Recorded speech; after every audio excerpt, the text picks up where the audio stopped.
Hello students, here I am Dr. Pradeep Kumar Khicha, Associate Professor in Department of Business Administration, SMB Government College, Nathdwara. Today I will teach you regarding free consent. छात्रों, हमने ठहराव और अनुबंध का जब अर्थ पढ़ा था तब आप लोगों को एक्सप्लेन किया गया था। प्रस्ताव पर सहमति अथवा स्वीकृति होती है तभी ठहराव का निर्माण होता है। प्रस्ताव प्लस स्वीकृति इजिकल टू ठहराव और ठहराव से अनुबंध की उत्पत्ति होती है। प्रश्न उठता है कि हम सहमति किसे कहते हैं, हम कंसेंट किसे कहते हैं। अंडर द सेक्शन 13 के अंतर्गत कंसेंट को एक्सप्लेन किया गया है।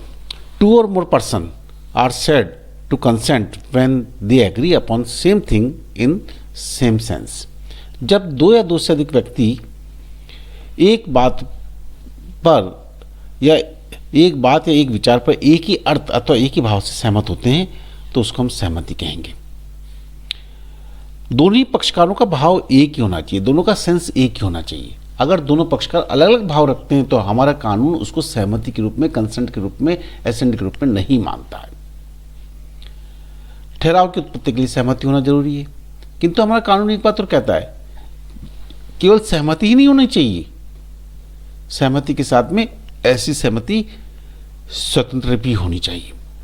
सहमति के संबंध में एक महत्वपूर्ण वाद प्रचलित है जो है रैफल्स बनाम विचिल हॉज का। रैफल्स बनाम विचिल हॉज के वाद के संबंध में जो महत्वपूर्ण तथ्य हैं उसको मैं आपको एक्सप्लेन करता हूं कि प्रतिवादी ने वादी को सूरत ब्रांड कि कुछ सूती कपड़ा जो इंग्लैंड से खरीदने का अनुबंध किया, जो पीएलएस नाम के एक जहाज के द्वारा मुंबई आने वाला था। मुंबई में पीएलएस नाम के 2 जहाज कपड़ा लेकर रवाना हुए। उनमें से एक जहाज अक्टूबर में और दूसरा जहाज दिसंबर में पहुंचने वाला था। प्रतिवादी सोचता था कि उसे अक्टूबर वाले जहाज से सुपुर्दगी मिलेगी, जबकि वादी सोचता था कि उसे दिसंबर वाले जहाज से सुपुर्दगी देनी है। विवाद होने पर न्यायालय में निर्णय दिया गया कि प्रतिवादी का आक्षेप पहले जलपोत से था जबकि वादी का आक्षेप दूसरे जलपोत से था। इसलिए ऐसा होने के कारण उनमें मानसिक मतैक्यता नहीं है, उनमें सहमति का अभाव है। अतः ये अनुबंध व्यर्थ है, ये अनुबंध राजनियम के माध्यम से प्रवर्तित नहीं करवाया जा सकता है। तो इस वाद के माध्यम से बात एक्सप्लेन की जाती है कि दोनों ही पक्षकार एक भाव से सहमत होने चाहिए। किसी भी विषय के संदर्भ में, किसी भी विचार के संदर्भ में, जिसके संदर्भ में ठहराव किया जा रहा है, दोनों पक्षकारों में मतैक्यता होनी चाहिए, एक ही मत और एक विचार होना आवश्यक है। अगर उनमें मतैक्यता नहीं होगी तो ठहराव का निर्माण नहीं हो पाएगा, ठहराव व्यर्थ होगा, राजनियम के माध्यम से प्रवर्तित नहीं करवाया जा सकता है। हमारा कानून कहता है कि केवल सहमति ही नहीं होनी चाहिए, अपितु सहमति स्वतंत्र होनी चाहिए, फ्री कंसेंट। सेक्शन 14 के अंतर्गत फ्री कंसेंट को एक्सप्लेन किया गया है। उसमें सेक्शन 14 में ये बात कहा गया है कि सहमति तभी स्वतंत्र कहलाएगी जबकि वो निम्न तत्वों से प्रभावित नहीं होगी: उत्पीड़न, कॉरिजन, अनुचित प्रभाव, अनड्यू इन्फ्लुएंस, कपट, फ्रॉड, मिथ्यावरण, मिसप्रेजेंटेशन और गलती, मिस्टेक। अगर सहमति उपरोक्त 5 बातें, उत्पीड़न, दबाव अथवा बल, कॉरिजन, अनुचित प्रभाव, अनड्यू इन्फ्लुएंस, फ्रॉड या मिसप्रेजेंटेशन और मिस्टेक से प्रेरित है तो ऐसी सहमति स्वतंत्र नहीं हो सकती है। हमने प्रारंभ में पढ़ा था, आप लोगों को व्यर्थनीय अनुबंध के बारे में एक्सप्लेन किया गया था। तब मैंने आप लोगों को बताया था कि अगर कोई भी ठहराव में सहमति उत्पीड़न, अनुचित प्रभाव, कपट और मिथ्यावरण से प्रेरित है तो ऐसी कंडीशन के अंतर्गत ठहराव पीड़ित पक्षकार की इच्छा पर व्यर्थनीय होगा। किंतु अगर कोई ठहराव गलती से प्रेरित है, मिस्टेक से प्रेरित है, अंडर द सेक्शन 20 to 22, 20 से लेकर 22 तक, तो ऐसा ठहराव व्यर्थ होगा, राजनियम के माध्यम से प्रवर्तित नहीं करवाया जा सकता है। तो सहमति स्वतंत्र न होने पर क्या होगा? सेक्शन 15, 16, 17 और 18 जो कॉर्जन, अंडर इन्फ्लुएंस, फ्रॉड और मिस प्रेजेंटेशन से रिलेटेड है, वहाँ पर पीड़ित पक्षकार की इच्छा पर ऐसा ठहराव का प्रवर्तन निर्भर करेगा, अर्थात ऐसा ठहराव व्यर्थ नहीं होगा। किंतु अगर गलती से पीड़ित ठहराव है तो ठहराव पूर्ण रूप से व्यर्थ होगा, राजनियम के माध्यम से प्रवर्तित नहीं करवाया जा सकता है। अब मैं आप लोगों को सेक्शन 15 जो उत्पीड़न, दबाव और से संबंधित है, कॉर्जन से संबंधित है, इसके बारे में मैं आप लोगों को कुछ महत्वपूर्ण बातें एक्सप्लेन कर रहा हूँ। उत्पीड़न क्या है? उत्पीड़न या बल प्रयोग या दबाव किसी व्यक्ति को डराकर, धमकाकर अनुबंध करने के उद्देश्य से कि व्यक्ति को डराना, धमकाना या उसकी संपत्ति को अवैधानिक तरीके से रोकना या रोकने की धमकी देना, ये सभी उत्पीड़न के अंतर्गत शामिल किए जाते हैं। ऐसा कोई भी कार्य करना या धमकी देना जो भारतीय दंड विधान के द्वारा वर्जित है, इंडियन पेनल कोड के द्वारा जिसको फॉरबिडन किया गया है, इंडियन पेनल कोड के द्वारा जिसको वर्जित किया गया है। और ऐसा कार्य क्यों किया जा रहा है? ऐसा कार्य किसी दूसरे व्यक्ति को अनुबंध करने के लिए प्रेरित करने के उद्देश्य से किया जा रहा है, जिसमें मारना, पीटना, डराना, धमकाना, किसी व्यक्ति की संपत्ति को नुकसान पहुंचाना या पहुंचाने की धमकी देना, ये सभी उत्पीड़न की श्रेणी के अंतर्गत, बल प्रयोग की श्रेणी के अंतर्गत, दबाव की श्रेणी के अंतर्गत माने जाते हैं। देखिए, हम कहते हैं कि सहमति स्वतंत्र होनी चाहिए, सहमति होनी चाहिए। जब हम एक व्यक्ति के ऊपर दबाव डाल रहे हैं, दबाव मार के, पीट के या मारने पीटने की धमकी दे के, बल प्रयोग करके हम एक व्यक्ति पर दबाव डालकर उसको हम प्रेरित कर रहे हैं, प्रभावित कर रहे हैं ठहराव करने के लिए, अनुबंध करने के लिए, तो ऐसा ठहराव इंडियन पेनल कोड, चूँकि ऐसा कार्य इंडियन पेनल कोड के द्वारा वर्जित है, भारतीय दंड विधान के द्वारा ये कार्य वर्जित है, तो ऐसी कंडीशन के अंतर्गत किया जाने वाला ठहराव पीड़ित पक्षकार की इच्छा पर व्यर्थ नहीं होगा।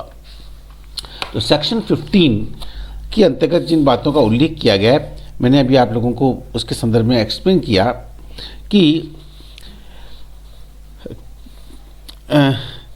भारतीय दंड विधान के द्वारा, इंडियन पेनल कोड के द्वारा वर्जित किसी कार्य को करना या करने की धमकी देना या किसी भी संपत्ति को अवैधानिक तरीके से रोकना या रोकने की धमकी देना या ऐसा कार्य या धमकी देने का उद्देश्य किसी अन्य व्यक्ति को ठहराव करने के लिए बाध्य करना होना चाहिए, तो वो उत्पीड़न से प्रेरित ठहराव माना जाएगा। तो उत्पीड़न के जो आवश्यक तत्व हैं, उन तत्वों के बारे में मैं आप लोगों को यहाँ पर एक्सप्लेन करना चाह रहा हूँ। इसके पहले मैं आपको बताना चाहता हूँ कि देखिए, उत्पीड़न किसके द्वारा किया जा सकता है? अनुबंध के किसी पक्षकार के द्वारा किया जा सकता है, उनके एजेंट के द्वारा किया जा सकता है, अथवा तीसरे पक्षकार के द्वारा भी किया जा सकता है, जो अनुबंध का पक्षकार नहीं है, किंतु वह अप्रत्यक्ष रूप से अनुबंध करने के लिए पक्षकार को प्रेरित कर रहा है, अप्रत्यक्ष रूप से अनुबंध करने के लिए पक्षकार पर दबाव डाल रहा है, जिसमें मारना, पीटना, डराना, धमकाना, ये सब चीज़ें शामिल की जाती है, वो सभी उत्पीड़न की श्रेणी के अंतर्गत आता है। तो उत्पीड़न स्वयं पक्षकार कर सकता है, उसका एजेंट कर सकता है, तो तीसरा पक्षकार के द्वारा भी उत्पीड़न किया जा सकता है। उत्पीड़न किसके विरुद्ध किया जा सकता है? उत्पीड़न अनुबंध किसी पक्षकार के विरुद्ध किया जा सकता है अथवा तीसरे पक्षकार के विरुद्ध भी किया जा सकता है। अब देखिए, ए और बी ठहराव के दो पक्षकार हैं।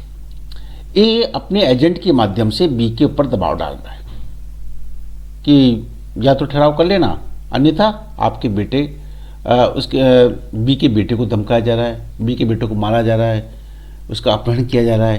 तो ऐसा कार्य स्वयं दूसरे पक्षकार के साथ, ऐसा कार्य ठहराव के पक्षकार के साथ नहीं किया जा रहा, अपितु किसके साथ किया जा रहा है? तीसरे पक्षकार के साथ भी किया जा रहा है, तीसरे व्यक्ति के साथ भी किया जा रहा है। किंतु यहाँ पर तीसरे व्यक्ति के साथ में ये कार्य करके ठहराव के पक्षकार पर दबाव डालने की कोशिश की जा रही है।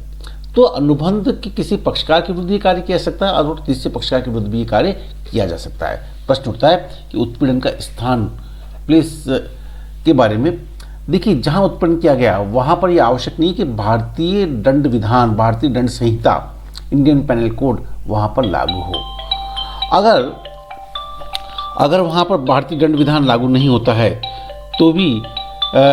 तो भी अगर उत्पीड़न का कार्य किया गया है तो माना जाएगा कि ठहराव उत्पीड़न से प्रेरित है। अभी तो मैं आप लोगों को जो एक्सप्लेन कर रहा था कि उत्पीड़न किस स्थान पर किया जाए ये महत्वहीन है। वहाँ पर भारतीय दंड विधान लागू होता है तो नहीं होता है, किंतु अगर ठहराव करने के उद्देश्य से किसी पक्षकार के ऊपर ऐसा कोई भी कार्य किया जाता है जो भारतीय दंड संहिता के द्वारा, इंडियन पेनल कोड के द्वारा वर्जित है, तो उत्पीड़न से प्रेरित सहमति मानी जाएगी। अब प्रश्न उठता है कि उत्पीड़न सिद्ध करने का भार किसके ऊपर होगा। देखिए, उत्पीड़न सिद्ध करने का भार पीड़ित पक्षकार के ऊपर रहता है। जब कोई पक्षकार अनुबंध को उत्पीड़न के आधार पर व्यर्थ घोषित कराना चाहता है तो उसे ये सिद्ध करना पड़ेगा, स्वयं को सिद्ध करना पड़ेगा कि उसके विरुद्ध उत्पीड़न का प्रयोग किया गया था, और ऐसे पीड़ित पक्षकार को वे सभी तथ्य, प्रमाण, तर्क प्रस्तुत करने पड़ेंगे जिससे ये सिद्ध हो सके कि वास्तव में उसके विरुद्ध उत्पीड़न का प्रयोग किया गया। यहाँ पर उत्पीड़न के संदर्भ में कुछ महत्वपूर्ण बातें मैं आप लोगों को और एक्सप्लेन करना चाहूँगा। देखिए, उत्पीड़न में मैंने आप लोगों को कहा, उत्पीड़न की जो आवश्यक तत्व मैंने आप लोगों को बताया कि भारतीय दंड विधान के द्वारा ऐसा कार्य वर्जित होना चाहिए। अब भारतीय दंड विधान ने कौन कौन से कार्य को वर्जित मान रखा है, जिसमें किसी व्यक्ति को मारना, पीटना, उसकी व्यक्तिगत स्वतंत्रता को बाधा पहुंचाना, ये सभी कार्य भारतीय दंड संहिता के अंतर्गत वर्जित बतलाए गए हैं।